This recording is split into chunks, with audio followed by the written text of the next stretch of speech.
Hello বন্ধুরা, কেমন আছেন সবাই? আশা করি আপনারা সবাই ভালো আছেন।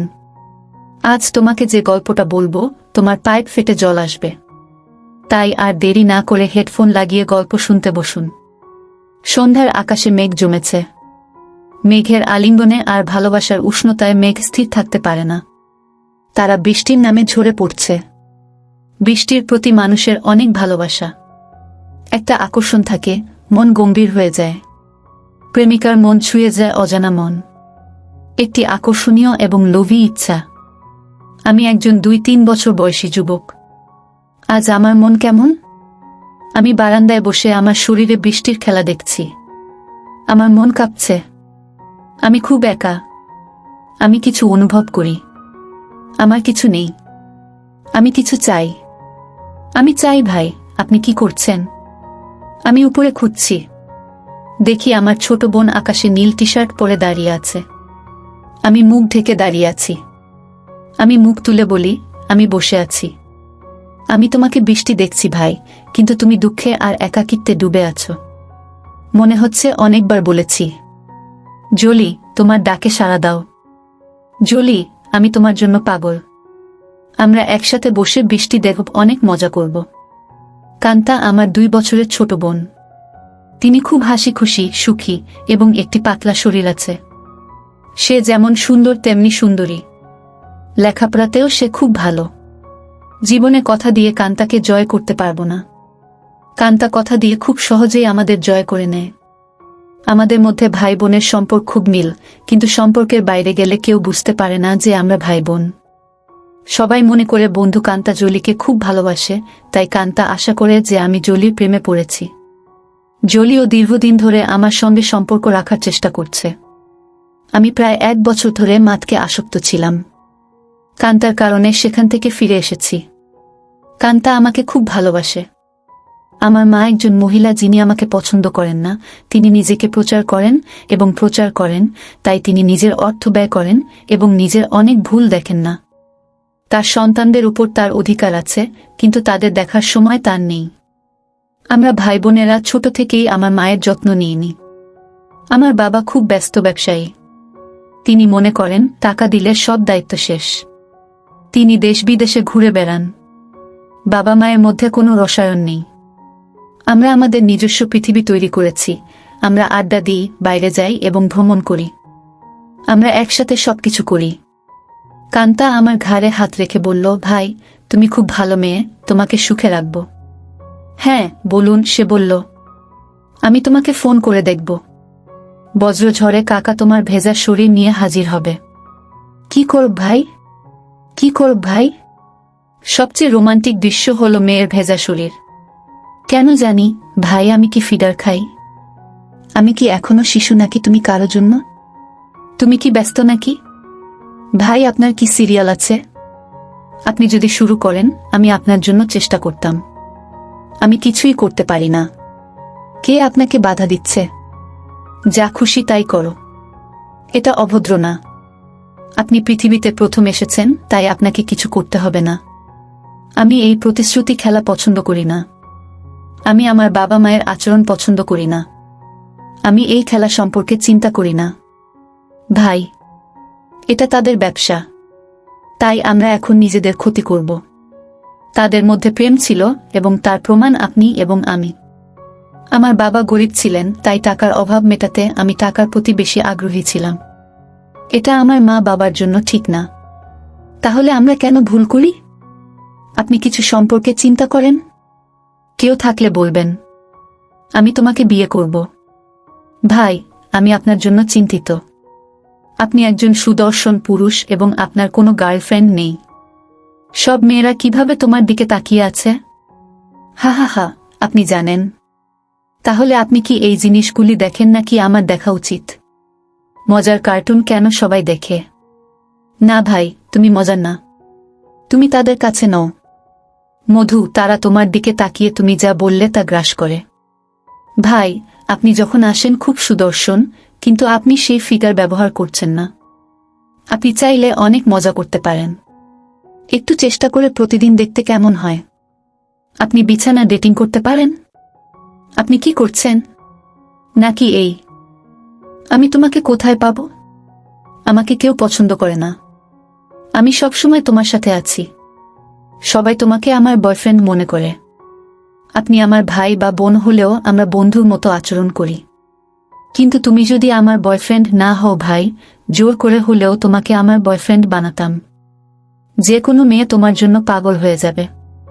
ভাইয়া, মেয়েটি বলল, ভাই আমি এখানেই বসে আছি। কান্তা আমার বুকে হাত বুলিয়ে বলল, জুলি তুমি পাগল ভাই, এটা তোমার নিখুঁত শরীর। হাত বাড়াও, উপভোগ করো। কান্তার হাতটা অপ্রতিরোধ মনে হলো। আমার শরীরে এক ধরনের রসায়ন তৈরি হচ্ছিল। আমার চোখ আরামে বন্ধ হয়ে আসছিল। আমি তার হাত ধরে তাকে ছেড়ে দেওয়ার চেষ্টা করলাম। আমি জিজ্ঞেস করলাম, কি হয়েছে তোর? তুই কি হাসি খুশি হয়ে গেছিস নাকি তুই নিজেই রসালো? কেন ভাই, আমাকে কি হাসি খুশি লাগছে? আমি তো তোর মতো না। কে বলছে তুই খুব সুন্দর? তোর মতো কে আছে? আমি এত সুন্দর না হলে তুমি কি আমাকে ভালোবাসতে? আমি অবশ্যই এটা করতে হবে। আমি ভাগ্যবান, তোমার মতো সুন্দর রাজকন্যা পেয়েছি। কান্তা দ্রুত আমার সামনে এসে আমার পায়ের মাঝে বসল। সে আমার দিকে তাকিয়ে বলল, ধন্যবাদ ভাই। আমি আপনার কাছ থেকে একটি প্রশংসা পেয়ে খুব খুশি। তিনি বললেন, আপনি আমার কাছ থেকে একটি চুম্বনের প্রাপ্য। আমি কিছু বোঝার আগেই কান্তা বলে উঠল, ভাইয়া আপনার ভালো লাগেনি কেন? সে বলল, ঠোঁটে ঠোঁট না তাড়াতাড়ি। কোনো সমস্যা নেই, মেয়েটি বলল, ভাই আমার মুখের খুব কাছে মুখ রেখে। সত্যি বলতে কি? সে বলল, আমার ভালো লেগেছে। আমার কান সেটা বুঝতে পেরেছে। সে তাড়াতাড়ি উঠে বলল, এটা উপভোগ করুন। ভাই আমার দিকে তাকিয়ে বললেন, দুঃখিত ভাই। সে উঠে দাঁড়িয়ে রুমে চলে গেল। অনেকক্ষণ বসে রইলাম সেখানে। দাসী তাকে ডেকে খেতে গেল। কান্তা আজ খাবে না, তাই একা একা খেয়ে রুমে গিয়ে শুয়ে পড়লাম। দুদিন ধরে কান্তাকে দেখিনি। আমি লজ্জায় তার সাথে দেখা করতে চাইনি, কিন্তু আজ আমরা আমাদের সকল আত্মীয়দের সাথে, আমাদের দাদির সাথে দেখা করার জন্য এবং আমাদের কাজিনের বিয়ে সম্পর্কিত আমাদের অনুষ্ঠানের পরিকল্পনা করেছি। সন্ধ্যায় কানু তার মোবাইল ফোনে আমাকে টেক্সট করেছিল এবং বলেছিল যে সে তার খালার বাড়িতে যাবে যাতে আমি এটি মিস না করি। কিন্তু সে তার নানির বাড়িতে যাবে না। নানির বাড়ি থেকে খালার বাসায় গিয়ে দেখি সবাই বসে আছে। আমাদের মিটিংয়ের পর আমরা একটি হোভার ডেকেছিলাম এবং 1-2-0-0টায় বাড়ি ফিরে আসি। প্রায় সবাই গাড়ি নিয়ে গিয়েছিল, কিন্তু কান্তা কারো লিফট নিতে রাজি হয়নি। আমরা বাসায় গিয়ে নিজ নিজ রুমে চলে গেলাম। আম্মা জিজ্ঞেস করলেন মিটিং কেমন হলো এবং আমরা কি করব। আমরা দুজনেই আগামীকাল তাকে বলবো। আমি না বললে আম্মা শুধু বললেন, আমরা আগামীকাল কক্সবাজার যাব। তুমি কি যেতে চাও?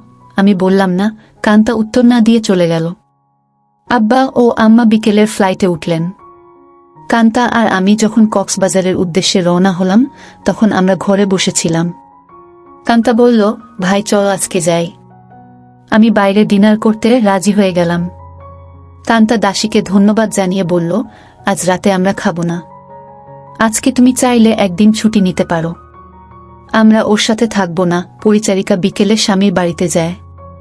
আমরা রাতের খাবার খেতে বেরিয়েছিলাম। কান্তা খুব সুন্দর একটা জামা চাইছিল। দেখতে খুব সুন্দর লাগছিল।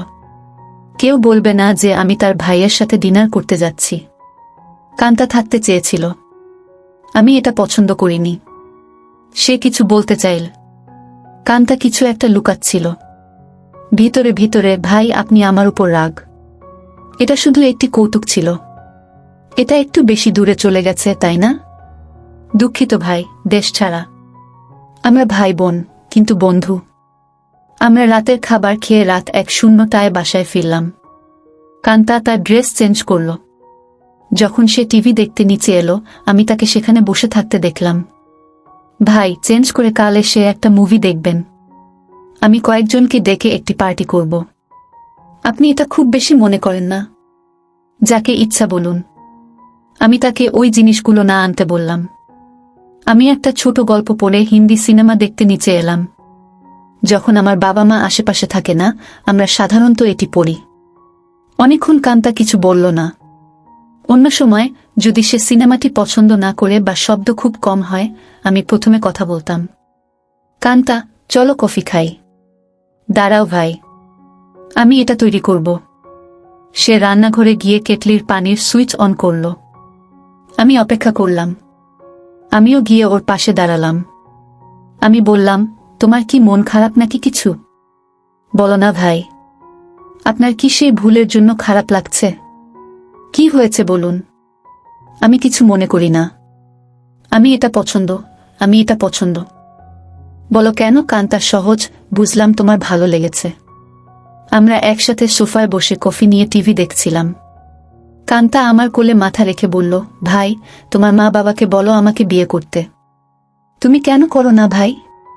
আমাদের আর পড়ালেখা আর চাকরি করতে হবে না, তাই আমরা নিজেরা আনন্দ করতে পারি। দেখো না, তুমি কি আমার জামাই হলে বেশি মজা করতো? না ভাই, একটাই মুখ এবং একটি জিহ্বা আছে, আর সেদিন তোমার বউ ভেবেছিলাম। বুকে জড়িয়ে ধরে শুয়ে পড়লাম।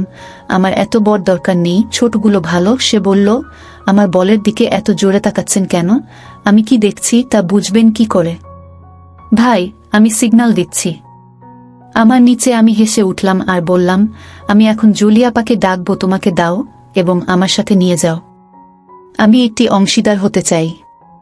মা বলে চলে গেল। মা আবার বলল, এই অঙ্কিত, কিছু বলবেন না।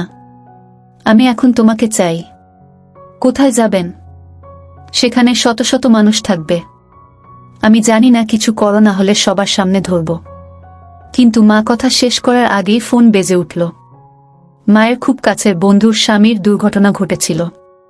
মা সাহায্য চেয়েছিলেন। মায়ের পরিচিতি হাসপাতালে।